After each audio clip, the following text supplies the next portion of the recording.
Yo les bros, bienvenue sur Spatule Bro, je suis le chef et on se retrouve pour la review du second épisode de la saison 4 de Demon Slayer Kimetsu no Yaiba, un second épisode que j'ai trouvé ma foi bien plus engageant que le premier qui durait une plombe un peu pour rien. Voilà, je sais que cet avis a suscité la discorde, mais c'est mon avis, je le garde. Ah, t'es pas content, c'est pareil, bref, mais avant d'aborder l'épisode, moment auto-promo bien sûr.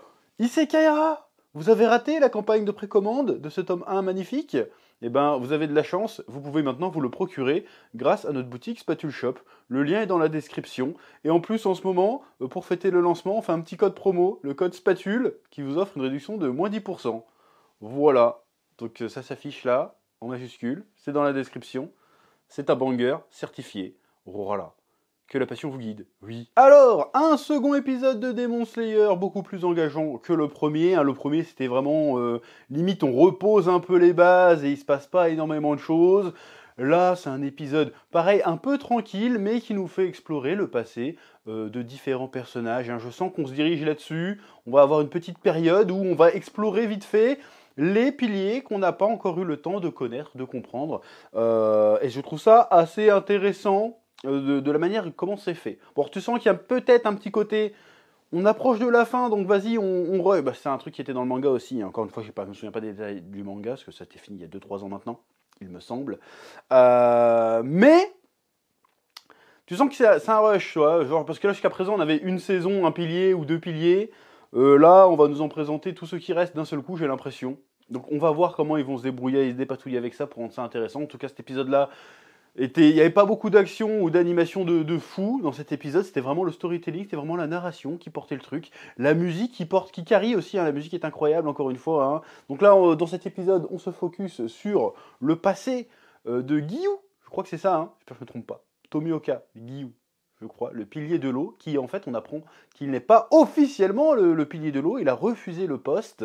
Et on se demande donc pourquoi il est aussi taciturne, pourquoi il refuse de s'intégrer au reste des piliers. Ça explique d'ailleurs la phrase du premier épisode où tous les autres sont en train d'essayer d'élaborer une stratégie. Lui, il fait bah non, je suis pas avec vous.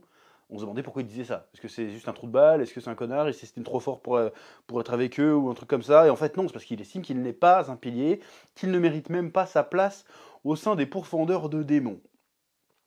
Et en plus, on relie ça en plus avec l'histoire de la saison 1, qui était une très belle histoire d'ailleurs, avec son pote qui s'appelait Tobito, je crois.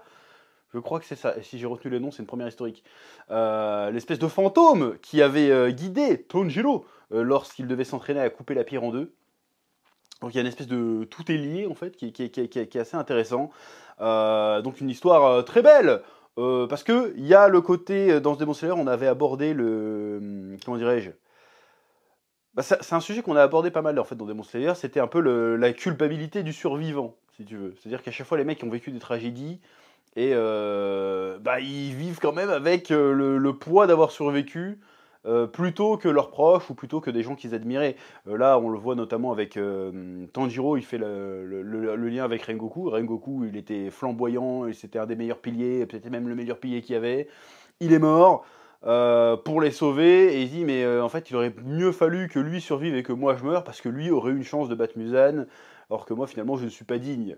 Et au final, pourquoi il est resté quand même digne Tanjiro? Parce qu'en fait le gars s'est sacrifié il aura fait don, il a fait le don, le sacrifice de sa vie pour leur offrir l'opportunité. Et s'il gâche cette opportunité, ça voudrait dire que le sacrifice aura lieu pour rien, et là il déshonorait la mémoire du gars qui a fait un sacrifice. Bon, par contre, je veux bien que Tanjiro il fasse cette réalisation-là, parce que bah, c'est... Comment dirais-je? C'est un gamin, en fait. Donc c'est normal qu'il ait besoin de passer par tout ce processus. Mais qu'un adulte ait besoin de repasser par ça, il a besoin d'entendre Tanjiro lui dire ouais mais si tu refuses d'être un pilier, ça veut dire que ton pote il est mort pour rien en fait. Et il fait ah oui, c'est vrai ça. Bon c'est bon, du coup je t'entraîne. Tu vois ce que je veux dire? Je trouve que la réflexion elle est basique, c'est ça qui est dommage, que c'est bien raconté tout ce que tu veux, mais la réflexion elle est basique. Normalement quand tu dois rationaliser une perte pareille, normalement moi, le premier truc que je me dirais c'est bon, ils se sont sacrifiés pour me sauver, bon j'en valais pas le coup, mais vas-y, je vais faire en sorte de le mériter. C'est le premier truc, c'est le truc de base. D'ailleurs, c'est ça qui est un peu terrible, c'est que quand tu regardes l'histoire du personnage, bah en fait c'est ce qu'il a fait. Je veux dire, le gars, tu vois dans des flashbacks qu'il est en train de s'entraîner comme un bâtard pour mériter sa place, mais du coup, il devient un pilier et il dit toujours qu'il mérite pas sa place. Et pourquoi tu t'es fait chier à bosser pour mériter ta place si justement t'étais pas motivé par le fait que ton pote était mort et pas toi? Alors que lui aurait plus mérité ta place. C'est ça que je trouve pas logique. Alors c'était intéressant, c'était touchant, comment c'était raconté, mais maintenant que j'en parle à haute voix, je me dis, en fait, c'est un peu con. Comment c'est fait? Tu vois ce que je veux dire ou pas? Et maintenant que je verbalise tout ça, je me dis, en fait, le gars, il boude, en fait, c'est tout. C'est un trou de balle. Le gars, il fait tous les efforts, il grimpe la hiérarchie, mais il mérite pas que ça soit lui le pilier. Donc pourquoi tu t'emmerdes si tu mérites pas C'est ça, c'est contradictoire. C'est le gars, il fait, attends, je mérite pas ma place, mais je vais quand même rester là. Je vais quand même bosser pour mériter ma place, mais même si j'ai la place, je la mérite pas parce que mon pote aurait dû être à ma place. Bah, si normalement c'était en accord avec ce que tu dis, t'aurais dû démotionner des pourfendeurs, en fait, t'aurais dû te barrer. Ça aurait été plus logique de te barrer. Non, je mérite pas ma place, je m'en vais, voilà, je suis pas digne, barre-toi. Mais en fait, le gars, quand il raconte son histoire, tu vois qu'il a fait il a fait tous les efforts pour être digne, et il se considère toujours pas digne.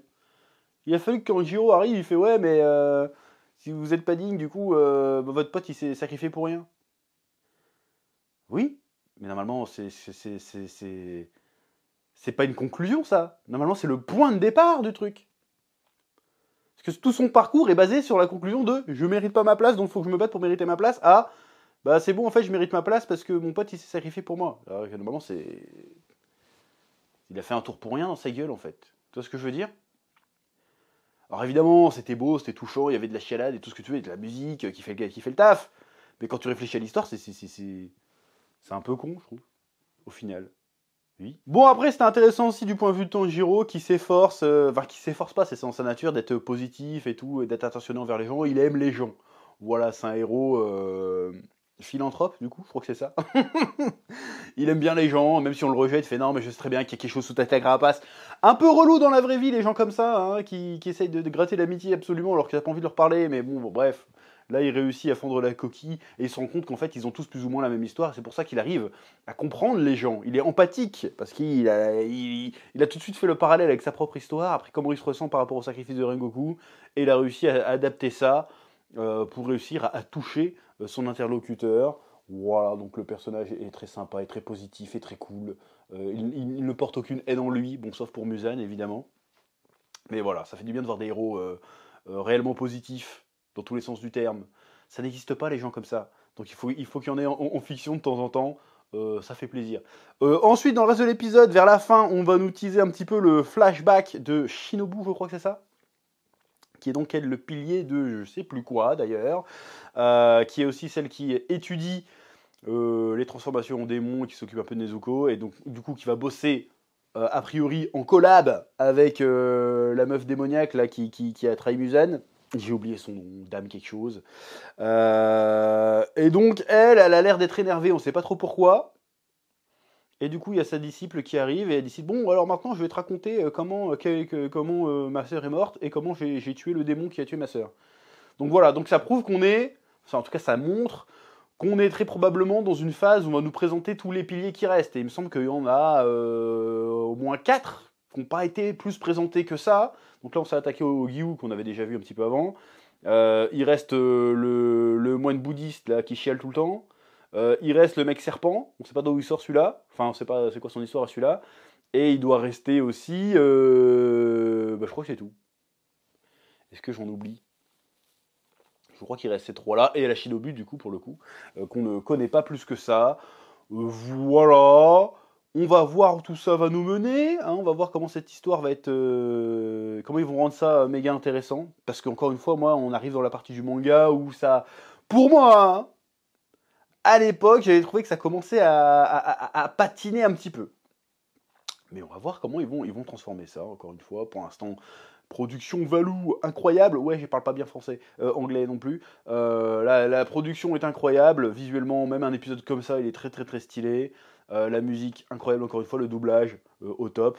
J'ai pas passé un mauvais moment devant cet épisode. Voilà, mais j'ai hâte à qu'on revienne à l'épique, à l'adrénaline, à l'émotion brute. Même s'il y en a dans cet épisode un peu d'émotion, hein, bien sûr, évidemment. Mais Voilà, on a hâte de revenir à ce qui fait la grandeur de Demon Slayer. Donc un bon épisode, même si rétrospectivement, comme je le disais, tu trouves que le développement de Gyu est un peu bizarre. J'espère qu'il s'appelle vraiment Gyu. Est un peu bizarre. Parce qu'en fait, encore une fois, il a des agissements qui vont en désaccord avec ce qu'il dit. C'est ça qui est un peu chelou. Enfin bref. C'est à peu près tout ce que j'ai à dire pour cet épisode. Je vous laisse le soin de me mettre en commentaire ce que vous en avez pensé, ce que vous avez pensé de cette review. Pouce bleu, abonnement, comme d'habitude. Et je vous dis à très bientôt sur Spatule Bro pour de nouvelles vidéos. Là, je commence à rattraper un peu mon retard en termes d'animé. On revient, bougez pas. Oui.